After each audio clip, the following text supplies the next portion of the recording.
तो पहले के वीडियोज़ में मैं बता चुका हूँ कि कैसे मिल्की ग्रहवासी पृथ्वी पर आ चुके हैं और एक बहुत बड़ी फाइट होने वाली है। और वैसे ही साथ में हमें एक बहुत ही बढ़िया सिविल वॉर देखने को मिला सैंडो और ज्वालापुत्र के बीच में। उधर न्यूयॉर्क की जेल में पुलिस वाले ने जंगारू से पूछा, क्या नाम है तुम्हारा? जंगारू।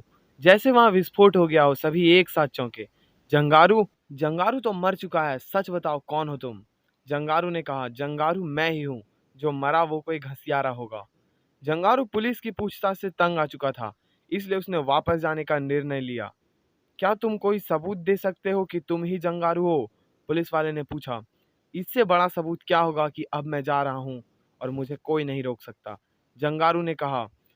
तभी पुलिस ऑफिसर्स हरकत में आ गए, परंतु जंगारू तो बिजली की सी फुर्ती से खिड़की से बाहर कूद चुका था, अपने असली रूप में। ओह, ये तो सचमुच जंगारू है, हमने भी क्या बेवकूफ़ी की। ये बोकांसा मिशन में हमारी काफ़ी मदद कर सकता था, एक पुलिस वाले ने कहा। आप इसे उड़ता देखकर ऐसा कह रहे हैं ऑफिसर? आज के वैज्ञानिक युग में आदमी का हवा में उड़ना कोई मुश्किल काम नहीं। तुम्हारे कहने का क्या मतलब है? ऑफिसर ने पूछा। यही कि जंगारू मर चुका है और कोई बहरूपिया उसका रूप बनाकर हमें बेवकूफ बनाकर चला गया। उधर करीब 1 घंटे बाद ज्वालापुत्र को होश आया। मैं कहाँ हूँ और विजेता कहाँ गया? तभी उसकी नजर पास खड़े अपने घोड़े विजेता पर गई। विजेता पास ही धूप में खड़ा अपने पंख सुखा रहा था। अचानक सैंडो की याद आते ही ज्वालापुत्र गुस्से से भभक उठा। तूने ज्वालापुत्र से टक्कर ली है सैंडो, अब तेरी जिंदगी के दिन अधिक नहीं बचे हैं। विजेता, मुझे सैंडो के पास ले चलो। उधर जंगारू ज्यों ही न्यूयॉर्क की सड़क पर आया, उसे चारों तरफ पुलिस ही पुलिस दिखाई दी। उसने राह चलते एक व्यक्ति को रोक कर पूछा, क्या तुम्हें पता नहीं है कि भारतीय अंतरिक्ष यात्री जी को दुनिया भर के शातिर अपराधियों को इकट्ठा करके पूरी पृथ्वी पर अपराधी राज कायम करना चाहता है? बस उसी को रोकने की तैयारी चल रही है, एक ऑफिसर ने कहा। जी को और अपराधी? ऐसा नहीं हो सकता, जी को अपराधी नहीं बन सकता, जंगारू ने सोचा। अगर तुम्हें विश्वास नहीं आता तो जाकर बोकांसा द्वीप पर देखो, जहां जीको ने अपराधियों के पूरी जमात इकट्ठा कर रखी है, ऑफिसर ने कहा। बोकांसा द्वीप?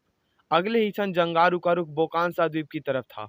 हे भगवान, अगर जीको जैसे मानवता के पुजारी भी अपराधी बन बैठे तो दुनिया को नष्ट होने से कोई नहीं बचा सकता। उधर बोकांसा द्वीप पर अपराधियों की एक बड़ी संख्या इस समय जीको द्वितीय के अंडरग्राउंड अड्डे में इकट्ठी थी। पृथ्वीवासी दोस्तों, मैं जी को तुमसे मुखातिब हूँ। मेरा सपना है कि पृथ्वी पर अपराधियों का राज हो। तुम लोगों को पुलिस से बचकर भागते रहने की जरूरत न पड़े, बल्कि उल्टा वो तुम्हारी गुलामी करे। अभी हमने सिर्फ अमेरिका के अपराधी इकट्ठे किए हैं, अगले 1 सप्ताह में हम सारी दुनिया के अपराधी यहाँ इकट्ठे कर लेंगे। हमारे पास अत्याधुनिक हथियार बड़ी मात्रा में है और उन हथियारों की मदद से सिर्फ 20,000 आदमी पृथ्वी को जीतने में सफल हो जाएंगे। और फिर मेरे वादे के अनुसार हमारे प्रत्येक साथी को पृथ्वी पर मनचाही जगह पर 500 वर्ग किलोमीटर का हिस्सा राज करने के लिए दिया जाएगा। ओह, इसके इरादे तो सचमुच खतरनाक है। वहां पे मौजूद असली जी को, जिसने अपना भेष बदला था, सोचा। जी को महान की जाए, सभी अपराधी एक साथ बोल उठे। उसी भीड़ में शामिल था जी को, जो कमांडर लेंसर और सेनापति कंपोज को देखकर चौंक उठा। ओह, ये लोग तो मिल्की ग्रह के मालूम होते हैं। कहीं ये जी को मेरी वही कार्बन कॉपी तो नहीं जो थाल ग्रह पर थी? जी को अड्डे में रहकर पिछले 3 दिनों में स्थिति का पूरा जायजा ले चुका था। यानों को जोड़कर जमीन के नीचे इन लोगों ने तो पूरा शहर बसा रखा है। इन लोगों की संख्या ज्यादा नहीं है, परंतु यहाँ पृथ्वीवासी अपराधी बड़ी तादाद में इकट्ठा हो रहे हैं। यदि इन पर काबू न किया गया तो स्थिति विस्फोटक हो जाएगी।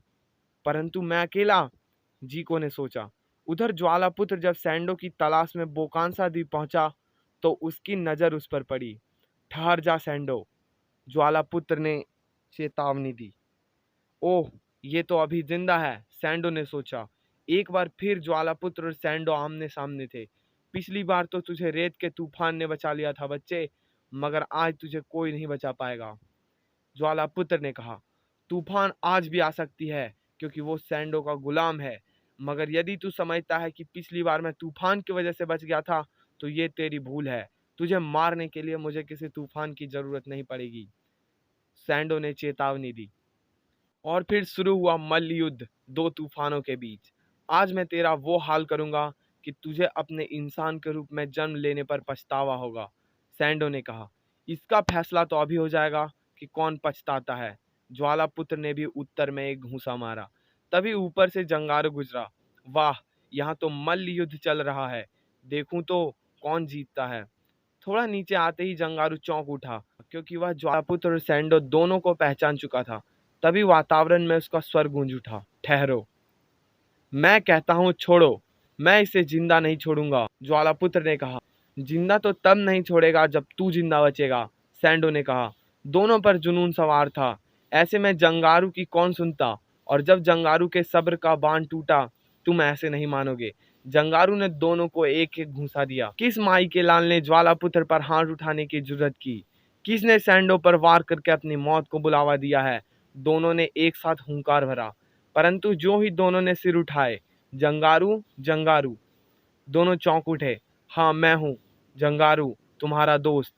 तुम जिंदा हो जंगारू? ज्वालापुत्र ने कहा। हाँ दोस्त, जंगारू को मारने वाला अभी धरती पर पैदा नहीं हुआ, ज्वालापुत्र ने कहा। जंगारू इसे कैसे जानता है? सैंडो ने सोचा। और फिर मिलन हुआ सैंडो से। बहुत दिनों में मिले हो जंगारू, कहाँ थे इतने दिन? सैंडो ने पूछा।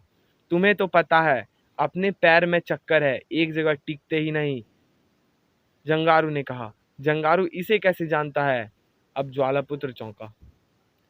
मिलन तो हुआ, परंतु ज्वालापुत्र और सैंडो के दिलों में जलती आग अभी भी ठंडी नहीं हुई थी। तुम इस अमेरिकन को कैसे जानते हो जंगारू? ज्वालापुत्र ने पूछा। जबान को लगाम दे कुत्ते, वरना। सैंडो भी चीख उठा। उफ, तुम लोग फिर लड़ने लगे, आखिर बात क्या है? जंगारू ने पूछा।